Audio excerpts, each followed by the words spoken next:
बिस्मिल्लाहिर्रहमानिर्रहीम। हज़रत अबू हुरैरा रज़ी अल्लाह ताला अन्हु से रिवायत है कि रसूलुल्लाह सल्लल्लाहु अलैहि वसल्लम मस्जिद में तशरीफ़ लाए तो एक और आदमी भी आया और उसने नमाज पढ़ी।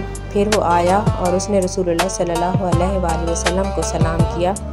रसूलुल्लाह सल्लल्लाहु अलैहि वसल्लम ने उसे जवाब दिया और फरमाया, वापस जा, फिर नमाज पढ़, तूने नमाज नहीं पढ़ी। वो वापस गया, दोबारा नमाज पढ़ी जैसे पहले पढ़ी थी और नबी अकरम सल्लल्लाहु अलैहि वसल्लम के पास आया और सलाम किया। आपने फरमाया, वालेकुम अस्सलाम, वापस जा और फिर नमाज पढ़, तूने नमाज नहीं पढ़ी। उस आदमी ने 3 दफ़ा ऐसे ही किया। आखिर उस आदमी ने कहा, कसम उस ज़ात की जिसने आपको हक देकर भेजा है, मैं इससे अच्छी नमाज नहीं पढ़ सकता, लिहाजा आप मुझे सिखा दीजिए।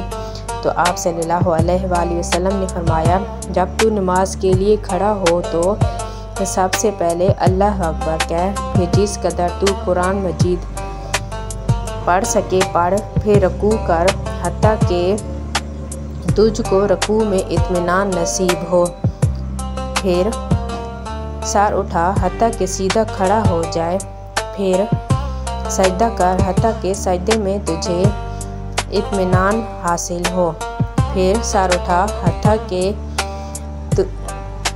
तू इत्मीनान से बैठ जाए, फिर अपनी सारी नमाज इसी तरह कर।